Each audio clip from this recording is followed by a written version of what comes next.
Thank you. Member for Upper Hunter. Thank you, Madam Speaker. My question is Minister for Regional Development, Minister for Skills and Minister for Small Business. I like going after women, don't New you? South Wales Government providing... Sorry, Member for Upper Hunter. Could you start again? I couldn't quite hear. Happy to, it's worthwhile. Minister, how is the New South Wales Government providing certainty and confidence for students and businesses in regional New South Wales?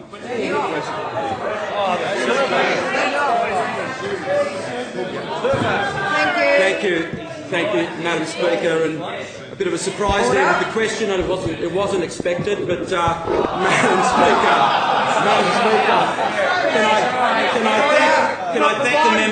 can I thank the member from the Upper Members who Hunter? shout or continue to interject will be out of the chamber. Can I thank the member for the Upper Hunter? That will be until next Tuesday if it's by the Sergeant-at-Arms.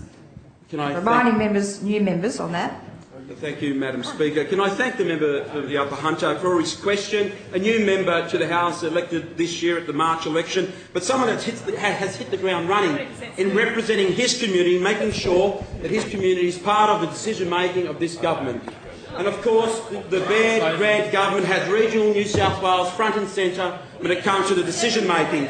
Yesterday I spoke about some of those fantastic programs, not supported by those opposite, but those fantastic programs that have created over 58,000 jobs in regional New South Wales. It's brought confidence and certainty into regional New South Wales. Or is it all through the Small Biz Connect program with a number of 60+ providers, small business providers right across New South Wales, supporting small businesses, because we on this side accept and understand how important small business is to the local economy, to the state economy, and of course to the broader national economy. And we're doing that by leading through strong leadership by the Premier of this state, strong policy that's creating investment from the private sector, but matched by this government's record investment in infrastructure right across regional New South Wales. But, Madam Speaker, a great state needs a great workforce, and to achieve a great skilled workforce, we need a strong vet system.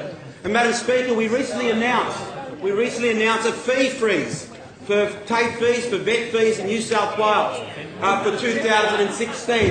And this is on top of the 200,000 fee-free scholarships, the $25 million STEM scholarships, the $10 million investment in pre-apprenticeship program, the $10 million investment in making sure we've got the workforce for the rollout of the National Disability Insurance Scheme.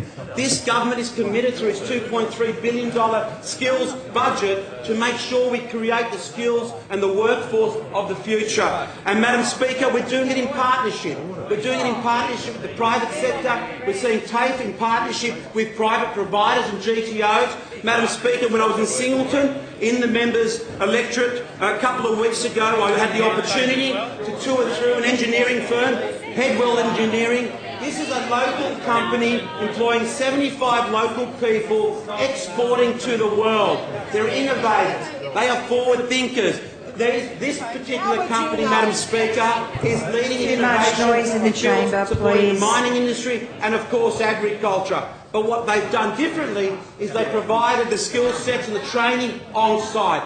They had built a number of classrooms, and in partnership with the GTO and TAFE Singleton, they're now providing the education and training within their environment, within their factory, providing the skill sets, the apprentices, the trainees and the workforce, not only for their own business, but they've offered up their space, their classrooms and their learning area for other businesses to partner with TAFE, creating the skilled workforce that we need in regional New South Wales. And, Madam Speaker, that story is replicated over and over again. You've heard me talk about the partnership with TAFE New South Wales and Barangaroo, the Darling Harbour Skills Exchange. We've heard the partnership that we're having up in the North Coast. But, Madam Speaker, this government is committed to making sure that fees are accessible. And what happened when we announced a fee freeze? Those opposite bagged it. They want to see an increase in fees for the students of this state. And now we see the disconnect, Madam Speaker. We've had teachers, we've had institute directors come out supporting the government's initiative to freeze fees in this state for for 2016. But where the disconnect comes, what does the union say? The Teachers Federation has come out and said the freezing take fees is not the answer. Not the answer. Those officers with their union mates have stood out of the front of campuses right across regional New South Wales with their placards as the greatest threat to take New South Wales, talking down their TAFE institutes, attacking the teachers, attacking the students, and now attacking the fee structure of this state. And now what happens? When we announce a fee freeze, they don't support it. They don't support it. They want to see fees increasing here in this state. And Madam Speaker,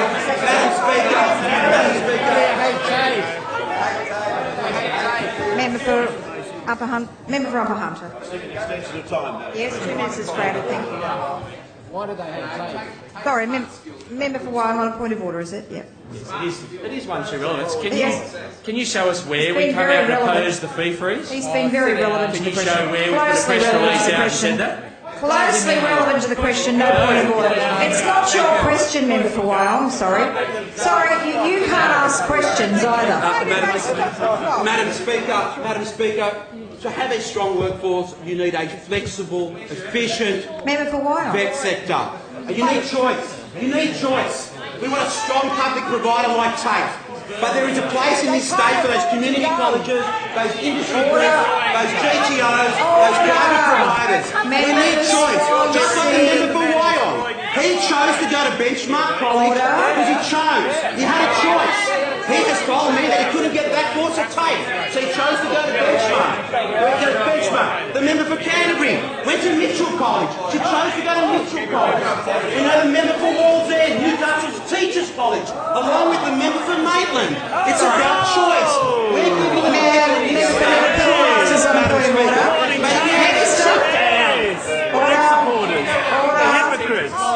Member for Liverpool on a point of order. Member for Monero, Minister. Member for Liverpool will be heard in silence on the point of order. House will come to order. Member for Liverpool, point of order is. Thank you, Madam Speaker. Order. The Minister has now breached Standing Order 73 in relation to 3 members of this House. He's commenced a serial attack upon members on this side. He wants to do it by the way. The substantive That constitutes a serial attack. No point of order. Unfortunately, the member for Liverpool, there wasn't a TAFE college in Moscow. Or was it the Kremlin Institute? The Kremlin Institute. Member for Liverpool. member of the government is.